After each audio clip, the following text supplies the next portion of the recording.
안녕하세요. 원피스 도서관 원도입니다. 드디어 모든 준비가 끝났고 원피스 1148화는 대규모 전투가 시작됩니다. 현재 가장 많은 이야기가 나오고 있는 매치업이죠. 군코와 로빈의 대결입니다. 여러분, 로빈이 생각보다 강하다는 거 아시죠? 저는 군코에게 로빈이 밀리지 않을 것으로 보고 있는데요. 군코는 여전히 나미, 우솝, 징베, 브록을 포로로 잡고 있는 상황이고, 로빈은 자신의 능력의 특성상 원거리에서 팔을 생성하여 군코를 견제할 수 있어 군코와의 전투 상성은 좋은 편입니다. 하지만 군코는 무한으로 생성되는 신체를 가지고 있기 때문에 전투가 지속될수록 로빈에게는 불리하죠. 로빈이 다시 한번 자신의 내면에 존재하는 악마각성의 힘을 보여준다면 어쩌면 그것이 군코의 무한재생의 능력을 무력화시키는 이질적인 상성이 될지도 모른다는 기대감이 상당합니다. 악마의 아이라는 타이틀답게 이번에 한 건 보여줬으면 좋겠습니다. 그리고 초파의 포지션에 대해서 이번에도 역시나 전투적인 부분보다 아이들의 안전과 유틸 쪽에 더 많은 부분을 할애할 것으로 생각합니다. 그리고 역시나 이번 원피스 1148화에서 가장 기대되는 전투죠. 스코퍼 가반이 자신의 아들인 콜론을 구하기 위해 등장했다는 것이고, 해적왕의 왼팔의 강함과 거기에 더해 아버지의 각성까지 더해진다면 얼마나 강한 퍼포먼스를 보여줄지 너무 기대되죠. 가반은 아이들이 만들어낸 꿈의 괴물들을 먼저 처치한 뒤 소머스와 대치할 가능성이 가장 높고, 가반이 신의 기사단의 재생 능력을 무너뜨릴 방법을 찾아낼 열쇠가 될 것으로 예상됩니다. 아무래도 오랜 시간 그들을 지켜봤으며 루피 일행들보다도 더 많은 정보를 알고 있을 것이기 때문이죠. 그리고 에메트 이후에 거대 로봇의 등장이 상당히 흥미로운데요.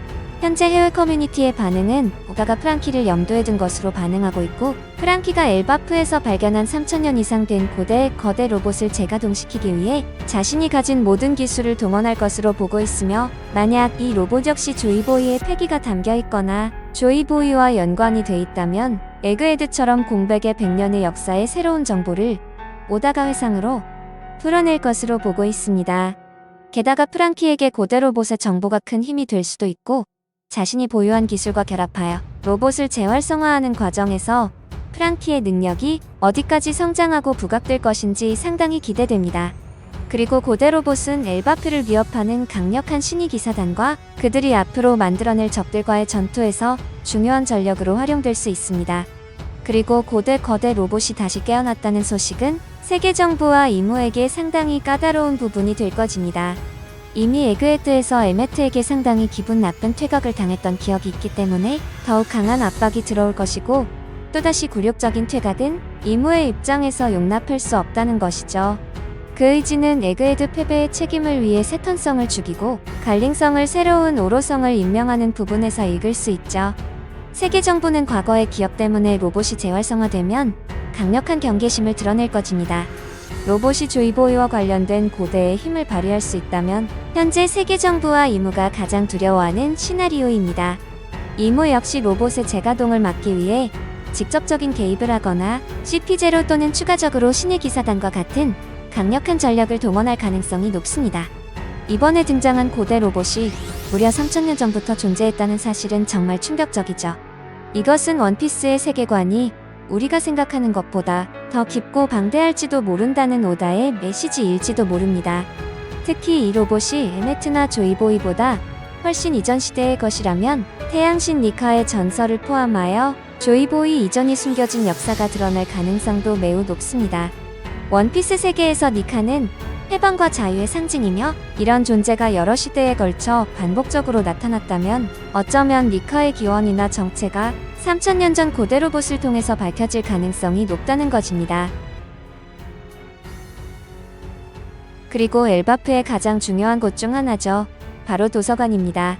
엘바프를 지키는 역할은 역시나 거인족들이 담당할 가능성이 높고, 신의 기사단과 밀짚모자 일행의 싸움이 시작되면 도리와 브로기는 분명히 알아차릴 것입니다. 그리고 그들은 그들에게 가까운 엘바프의 도서관을 가장 먼저 보게 될 것이고, 그곳을 지키기 위해 킬링원과 대치할 가능성이 높죠.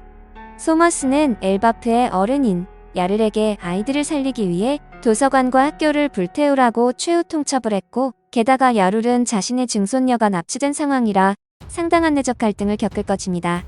이 과정에서 14년 전 하랄드 왕 사건의 진실이 회상으로 드러나길 기대해봅니다. 로키는 루피와 함께 현재 회복 중이죠. 하지만 전보벌레를 통해 소머스의 방송을 들었을 가능성이 매우 높습니다. 만약 로키와 루피가 이것들을 듣고 움직인다면 신이 기사단은 그들이 계산한 전황과 상당히 다른 그림이 시작될 것입니다. 로키가 풀려나면 전장 자체가 폭주할 가능성이 매우 높다는 것입니다. 엘바프의 아이들을 납치하려는 것을 눈으로 목격하게 된다면 로키는 엘바프 전설의 악마의 열매 능력을 사용하여 엘바프를 지켜낼 것입니다. 그는 아직까지도 엘바프 전체로부터 배신자로 낙인 찍혀 있으며 특히 엘바프 장로들과 전사들로부터 극심한 경계와 적개심을 받고 있습니다. 로키가 이 지경에 이른 이유는 14년 전 벌어진 하랄드 왕 살해 사건 때문이죠. 엘바프 전역은 로키가 왕을 죽이고 전설의 열매를 훔쳤다는 공식설을 사실로 믿고 있으며 이에 따라 로키는 감금과 고립이라는 최악의 처지에 놓였습니다. 현재 로키는 신의 기사단과 엘바프 내부 세력이 야합해 엘바프를 무장화하려는 움직임 속에서 철저히 배제되고 있으며 그 존재조차 언급하는 것이 금기시되고 있지만 이번 신의 기사단과의 전투에서 그들을 도와 이겨낸다면 이런 민심을 완전히 바꿔놓을 수 있다는 것이고 진짜 진실이 무엇인지 로키의 오해를 풀 수 있을 것입니다. 또한 혼돈의 왕자답게 로키의 행동은 엘바프 내부 분열을 일으킬 것이고 엘바프의 일부는 로키를 다시 받아들이려 하고 일부는 여전히 그를 경계하며 탄압하려 할 것입니다. 이 균열은 엘바프 전체가 신의 기사단과 맞서 싸울 준비를 시작하게 하는 민심의 분기점이 될 것입니다. 그리고 모두가 하나 될 때 엘바프를 지켜내는 시나리오가 나오지 않을까요? 게다가 제르마 수트를 통해 신체 능력과 생존성 또한 대폭 강화되었으며 혈통인자 각성을 통해 더욱 성장한 모습을 보였습니다. 그러나 지금까지 상디가 폐왕색 패기와 직접적으로 연결된 묘사는 한 번도 등장하지 않았습니다. 이는 원피스 세계관 설정상 폐왕색 패기는 단순히 강한 인물이라고 해서 각성할 수 있는 것이 아니라 타인을 지배하는 강력한 자아와 타고난 리더적 기질을 동시에 요구하는 힘이기 때문입니다. 그렇다면 상디는 이 조건을 충족할 수 있을까요? 우선 자아에 대해서 살펴보겠습니다. 상디는 올블루라는 꿈을 위해 살아가는 인물이며 목숨을 걸고서라도 약자를 지키는 기사도의 신념을 고수해왔습니다. 특히 흑정으로 살 것을 강요받았음에도 끝까지 거부하는 모습을 통해 자신만의 강력한 정신성과 신념을 이미 여러 차례 보여준 바 있습니다. 다음으로 리더적 기질을 보자면 상디는 루피나 조로처럼 대놓고 대열을 이끄는 타입은 아닙니다.